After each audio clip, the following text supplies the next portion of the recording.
Have you ever wondered if your own money mindset is getting in the way of how you run your business or how you serve your clients? Well, in today's episode, I have Meenadchi, an ancestral healing practitioner, discussing the impact of intergenerational trauma on personal behavior, particularly in relationship to money. In this conversation, we explore her background, the significance of family constellation therapy, and the importance of understanding trauma to improve relationships with money, clients, and everyone in your life. So I hope you grab a notebook because there's definitely some actionable strategies to take away from here, especially if you are the journaling type. And I hope this is illuminating and somewhat validating for you as it was for me. So without further ado, let's get into today's episode. Hey, and welcome to the Ambitious Bookkeeper podcast. I'm Serena, CPA, a mom of three, and I've been running a virtual bookkeeping business from my home since 2017. You are in the right place if you are a bookkeeper, accountant, or an accounting student, and you believe and know in your heart that your purpose is bigger than sitting in a cubicle. If you're ready to learn some actionable tips and strategies for starting and growing your accounting business, then I hope you stick around.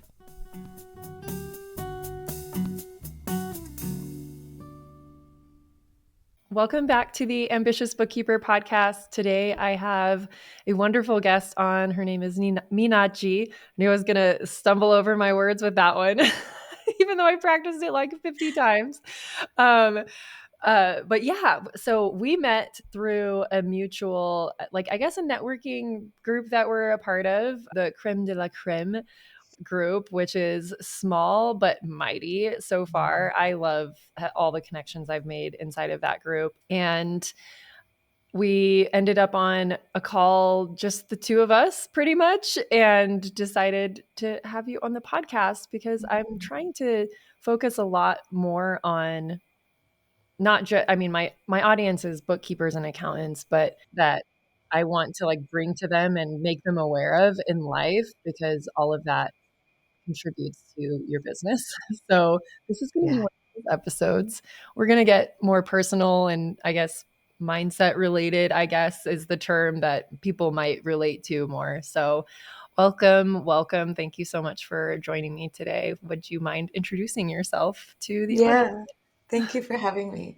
I'm Meenadchi, I use she, her pronouns, and I'm an ancestral healing practitioner. So, like, the body is my jam, and thinking about how trauma is stored in the body and how that shapes our behavior.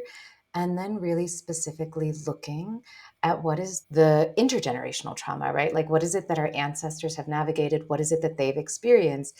And then have sort of accidentally or unintentionally passed down to us so that even though we may not have faced a specific hardship or a specific crisis, why is it that we're constantly stressed about it? Why is it that we're constantly panicking about it? Why is it that our nervous system is reacting in certain ways to different things in our life that sometimes isn't actually about things we've navigated, but it's related to what our people have been through? And a lot of that comes back to money. A lot of people have, even if I just say the word, I would invite listeners to take a moment and notice, does your body start to contract or does your body start to expand? And if you start to contract, it probably means there's some gunky stuff in your body in relationship to money. And so how do we heal that so we can have a good relationship with money? Yeah. And that's why I was really excited to bring you on the podcast because I mean, my listeners, we all work with money. And this is something that I cover. I wouldn't say gloss over it, but I don't cover it in super depth inside of my programs, but I do address our money stuff because I think it's really important as bookkeepers and accountants to find a balance between our training and being like skeptical and having more of that like mindset of control over money and all that kind of stuff versus just being more open and trusting a process and all of that. So I was really excited to bring you on to dive into the money topic and wherever else this may go. Mm. Yeah. So, can you talk a little bit about your journey and what led you to doing this work? Gosh, my journey has been such a hodgepodge. I'm like the opposite of a bookkeeper. I like grew up like super all over the place, artsy, this, and that. You know what I mean? So I have led a very eclectic life. I think it feels like the right word to say. Very much not the tried and true path of like, this is what I'm supposed to do, climbing the corporate ladder or whatever. But I am first generation, so my family is from Sri Lanka. And so growing up, war back home started 3 days after I was born. And so conversations about trauma, conversations about family, and just thinking about those things were very everyday, commonplace sort of things in the household. So I grew up really thinking about like, what is the impact on our body? What is the impact on our behavior? And then after college, I was in the arts for a number of years, and then a few different things happened, life pivoted, and I started working more intentionally in trauma. So I was working in suicide prevention and then rape crisis advocacy, and I was good at it. I was just real good at it. I could hold space for a lot of different stuff. And then, long story short, through a bunch of different windings and weavings, I wound up encountering this modality called family constellation therapy. And it's a modality to clear intergenerational trauma from the nervous system. And I just loved it. I just loved it. I saw it have like incredible results in a much shorter period of time than conventional talk Mm, therapy. And for folks who are less familiar with the concept of what intergenerational trauma is, I'm going to share my very please. favorite geeky fact. My very favorite geeky fact is that all of us existed in our grandmother's bellies. So, like my grandmother, my amama, or rather, my amma, I don't want to say this. My grandmother got pregnant in like February of 1953. My amma was born. My mother was born in October 53. So my amma got pregnant, would have been in like February ish, I think. And so then when my amma was around 5 months in utero is when the reproductive system comes online, which means that the eggs, the cells that became me and my siblings, have been around since June of 1953. Like the cells that shape my Mhm. body have been picking up information since June of 1953, which then means that any of the stressors my grandmother was navigating as her nervous system was impacted, it would have shaped the way my genes were being encoded in Mm. utero. So that's kind of like a glimpse of what intergenerational trauma is. And it means that we can get activated, like to have quicker stress responses based on things. And so coming back to family constellation therapy and the work, we're carrying stories inside of our bodies. We're carrying beliefs that we didn't realize that we had inherited. And we're carrying just ways of moving through the world, patterns in our relationships that, Mhm. again, oftentimes didn't start with us. And if we are only looking at our lifetime, we're not going to get to the root. And if we don't get to the root, then the pattern won't change. So that's the longish winded answer of how I got here. Yeah, thank you for explaining that and and giving all that background. I think it's really important for people to understand. That's epigenetics. If anyone was not familiar with it, they are now. That was a great explanation. I learned about that probably about a decade ago because I worked at a biotech company and we, Mm. did some stuff around DNA. And so I learned about that kind of accidentally and in passing, but it makes a lot of sense. I have a question about like when you work with people doing this family constellation therapy, that's what you call it, right? Yeah. Okay. Do you work on clearing current trauma first? Or like, do you unpack the generational trauma and see if that heals whatever this person has been through in this current lifetime as well? Like, how does that work? Yeah, we are always looking at what is the present pattern and then how does that relate to what happened previously. So for example, right now I teach every year I teach a healing money trauma program, and it tends to be small business owners because I feel like I don't know any small business owner who just has a quote, quote, easy time with pricing their services. People get all kinds of weird Hmm. stuff talking about money. You know what I mean? And like, um, something, for example, that's very, very common amongst the women who come through this program and who work with me is that people are often navigating things like, I don't want to make too much money because if I make too much money, I'm going to be very visible. And if I'm very visible, something bad is going to happen to me. And people don't necessarily know that off the top, right? They just know, I don't want Right. to be too big. They have this energy of like, I don't want too much.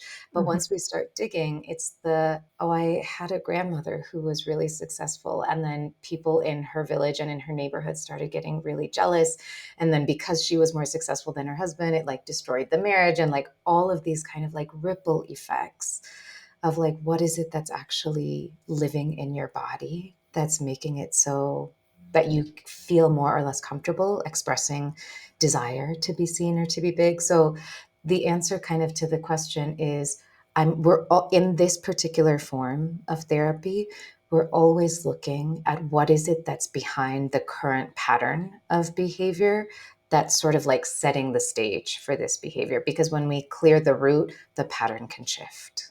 Oh, right. Okay. Got it. Yeah. Very interesting. So finding the pattern tends to be, is that the hard part? I think about it, for me it feels I think it's hard if you're doing it alone. You know Mhm. what I mean? Like, especially when you're alone, like there's things that your body knows. Like for example, today I had a client session this morning, and I started asking certain questions, and all of a sudden she remembered something that had happened to her great grandmother. Like when her great grandmother was 15, her great grandmother had experienced this pretty scary thing of like semi being kidnapped and then being tricked and going to jail in a country that she was not from. It was a really, really, I was like, as I was listening to it, I was like, this is so scary.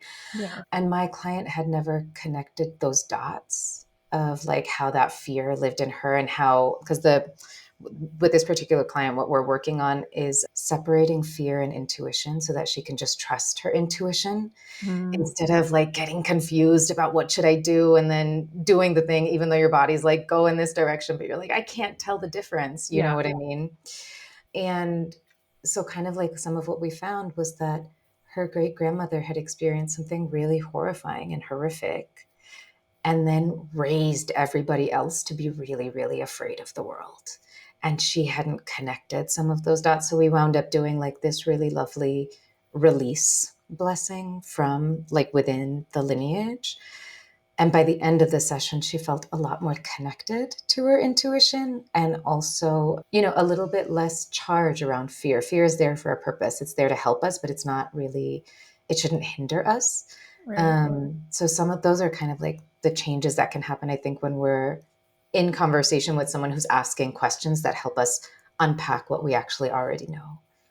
Yeah, absolutely. Just triggering, even just you explaining this process and this story triggered a story that I remember my mom telling me that happened before I was born. So I'm like, oh, wow. Yeah, Well, it does. It's super powerful to just like, yeah, it's pretty incredible. Yeah, you need that second person to like help draw it out of you. yeah, yeah. So, where do I want to go next with this? I'm like, I have so many questions.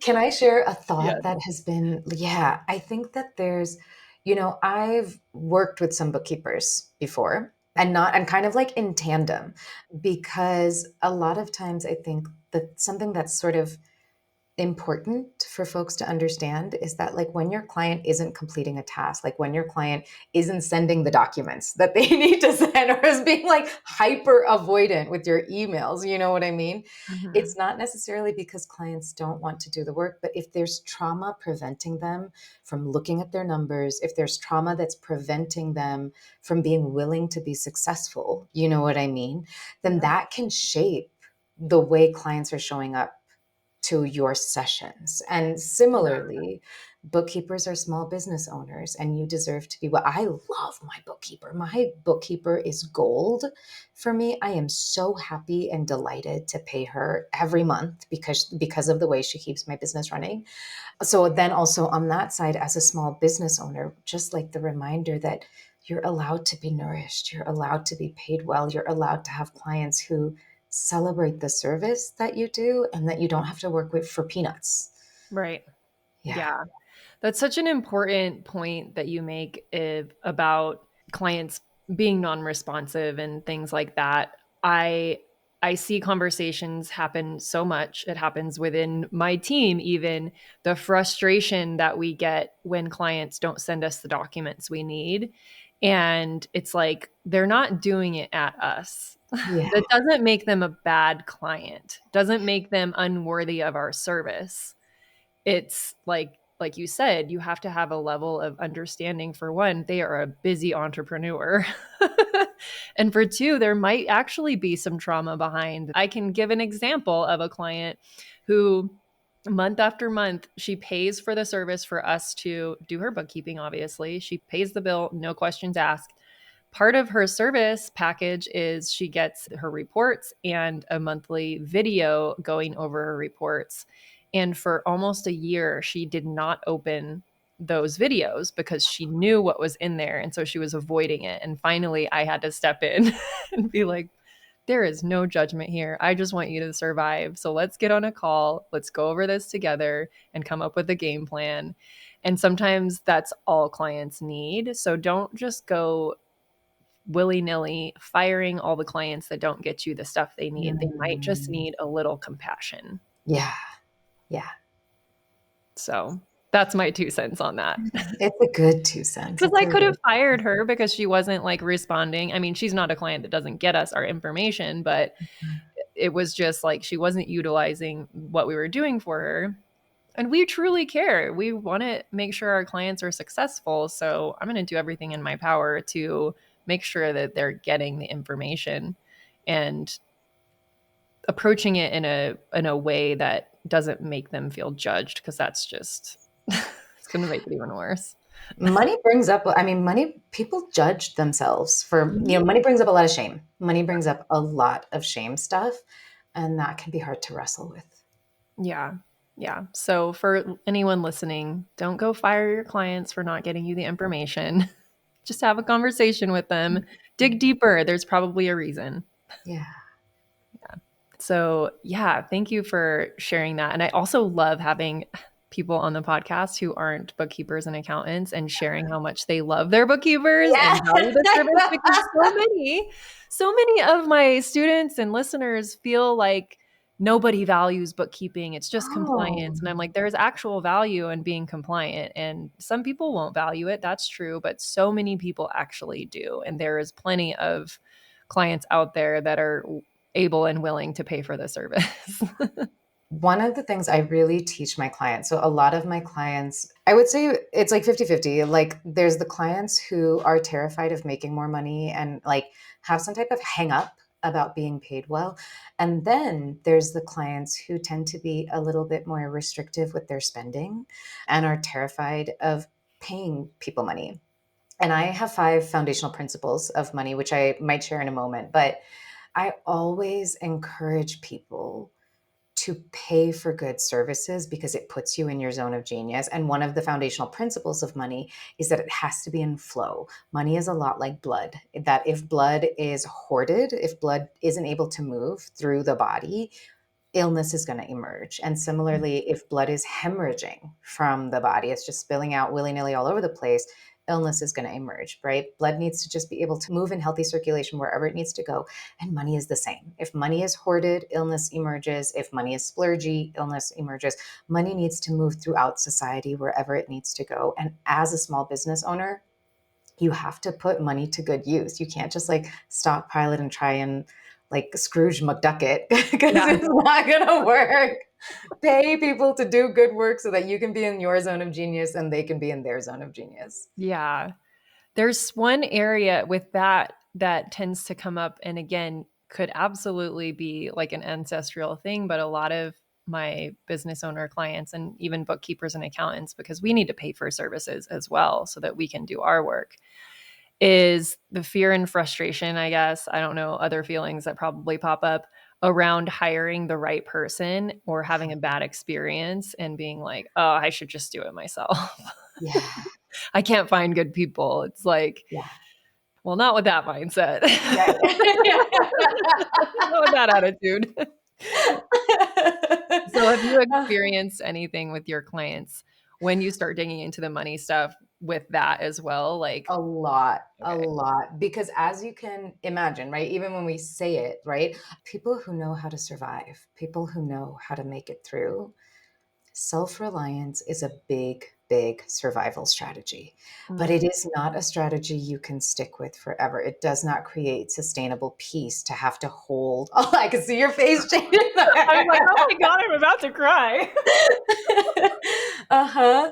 And any survival strategy, most survival strategies are things that someone else in our lineage has experienced before. We're not the first person to experience pain. It's kind of like you wouldn't have such a big reaction to something if it was the first time it kind of happened. Like if you can imagine the first time anything happening. I can't think of like a really good example right now because I'm thinking about is how many times I've been bitten by a mosquito.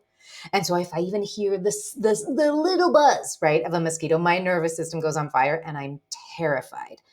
But I don't know if it was as strong right the first time I was bitten by by a mosquito. And so the same way, if you have a tendency to hyper self-reliance, chances are other people in your lineage have had to use that survival strategy, which is why you go to it so quickly and so fast.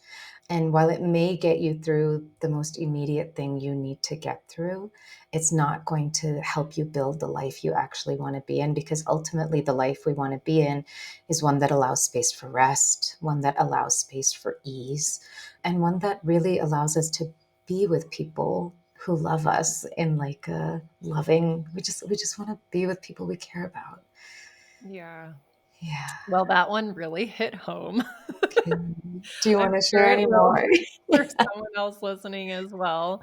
But yeah, that is exactly, I go to self-reliance when things aren't done the way that I want them, or a big thing for me is everyone has their values, right? One of my values is people keeping their word and doing what they say they're going to do. And so the first time someone doesn't, I just the walls go up. Yeah. The walls go up. I then am like, well, can never rely on this person again. Yeah. So Yeah. definitely a survival tactic, but it does make sense. Like when I think back to some of the stories I've heard from my parents and grandparents, absolutely, absolutely. Mhm. Mhm. Yeah. One of the things I love about constellation work, so constellation work is pretty woo. You know what I mean? I think about it as functional woo because we're functionally looking to meet a goal to change behavior to make life better. Mhm. Um, but one of the underlying principles is that there really is a constant source of love available to us. And our work is to remove any limitation or any block to receiving that love. And it's the idea that our family members, even if even if they act like shits, that behavior came from something that they hurt people. They experienced their own thing that made them show up in a way that was less loving towards us. And if we can release some of that trauma or integrate the trauma, that sense of love is more accessible. And you don't have to know your family to do this work. I work with a lot of people who are either like estranged from their family because I work in a lot of queer communities. So folks who just haven't had the fortune of having parents who love them Mhm. regardless. And then also folks who are adopted. It doesn't matter because the work is actually nervous system work about what is your body holding. And if you're here, then we know that you've got ancestors, you've got a Yeah. lineage, you know what I mean? And the ability to make that kind of peace is really, really powerful. Peace is powerful. And I think that, again, like the essence of constellation work is allowing ourselves to believe that somewhere something makes sense and I don't have to hold more baggage than is actually mine to hold. Yeah. Wow. I'm just thinking through so much stuff that, like, when you, like, as you're talking, I'm like, yeah, I have an older daughter who has some stuff she's carrying around that I'm like, that's probably from my mom. Mm. Having known certain things that my mother went through. And it's like, this is not fun. I wish I would have known about this and healed it before Oh. before she was born. Mm. Oh man. But we're here now. So Yeah. And she's lucky to have you. thank you. Mhm. So, where do like people go, I guess, to like to start this work? What would you say like is the best first step? Like especially back to my question before, if they know they have dealt with their own trauma in this lifetime, do you suggest they work through that first, or does it matter what order it goes in if they know they're probably holding on to other stuff too? What would you suggest there? Yeah.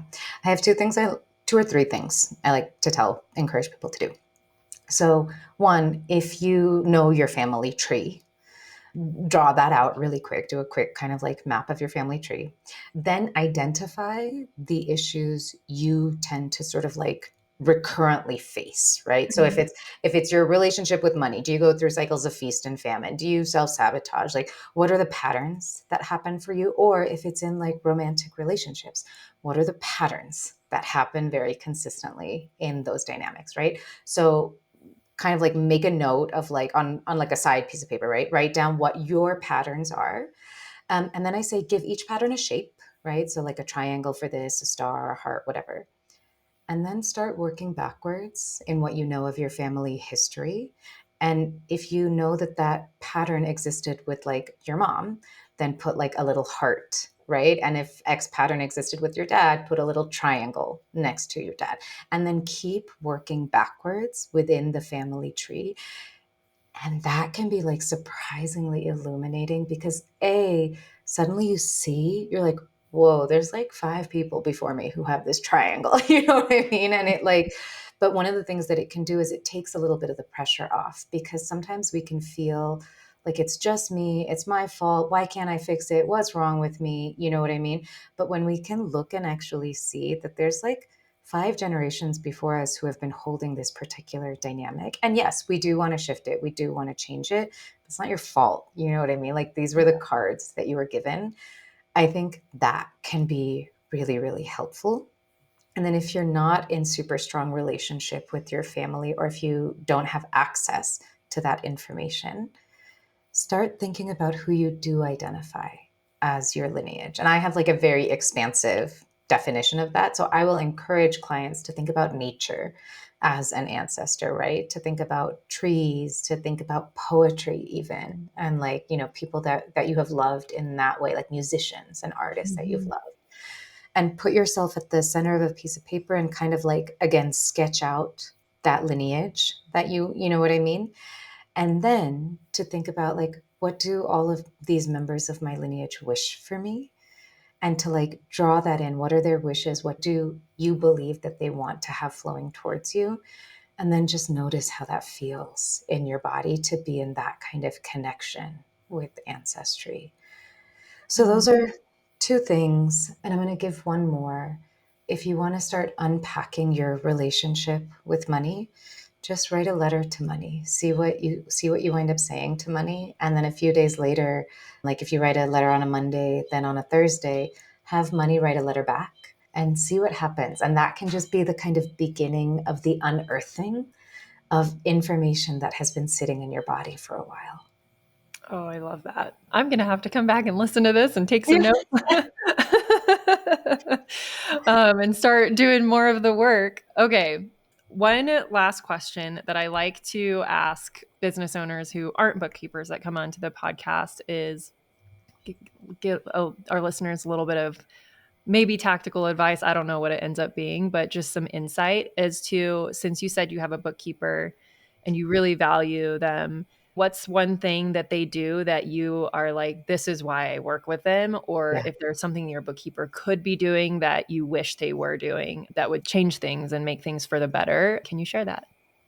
She talks in regular language. I understand what the hell she's saying. I Yeah. understand. And I think this happens in every field, right? Like even me, when I'm talking about ancestral trauma, I have to be really, really careful because I'm so in my world that Yeah. I just, right? And then I don't know that I don't always explain it so well to people who aren't in this world. The things that I love about my bookkeeper. One, I can tell she really cares about me, like she really likes me. I had to go through a few different bookkeepers to find her. She was not my first person. The Yeah. first bookkeeper I ever had just didn't give me accurate information. It was just wrong about certain things. And I was like, I gotta go. And then I think I worked with someone who just dropped a lot of balls. And I didn't like that. I'm very precise with my things. So I want someone who's on top of it. The next person I went to, I just really felt like a cog in their wheel of business. Like they didn't actually care about me and my business. And then I was really, really fortunate to find Starla. Her name is Starla Beecham of Grasshopper Accounting. And I just love, she's so nice to me. She explains everything really clearly. And sometimes balls get dropped because we're human, but we have enough of a relationship that it never feels personal. It just feels like we're having human moments with each other. Yeah, that's so important. And that's one of the things that when bookkeepers ask me, like, what if AI takes our jobs? And, how do I stand out? And it's like, literally, you just have to care about your clients. Yeah. You just have to treat them like people and just show that you care. You don't even have, I mean, it's very important to also be accurate. I'm not going to discount that whatsoever, but like if that's the base, that's the bare minimum. Be Yeah. accurate in what you do. And then it's like, then really all you have to do is care. Yeah. It's true. So thank you for confirming that. Yeah. Thank you for modeling that. I mean, there's a very similar energy between my bookkeeper and the way you show up. So Yeah, her it's name actually sounds really familiar, so she may be okay. in my community, but Okay. I'll have to go look. So if someone listening is feeling a spark of resonating or whatever with this conversation, where can they find you to learn Mhm. more, to work with you, see what you have Yeah. going on? It's so easy. It's my name, Meenadchi.com. That's going to be the best place to find me. You can Awesome. also find me on LinkedIn and Instagram, and my website will lead you to all those places, but it's Meenadchi.com. Wonderful. And we will link that in the show notes. Thank you so much for coming on the Thanks podcast. for I'm so glad having this worked me. out. I'm so Yeah. glad we met, and I can't wait for more collaborations. Mhm. Have a good one. Thank you to everyone who helps make this podcast possible. Content and interviews are produced by me, Serena Shoup. Our intro and outro music is written and performed by my brother, Ian Gilliam. Editing is also by Ian using his awesome sound engineering skills along with Descript software. Hosting and publishing is by Buzzsprout. And you can check out the show notes for links to all of these amazing resources and resources mentioned in the episode. Be ambitious.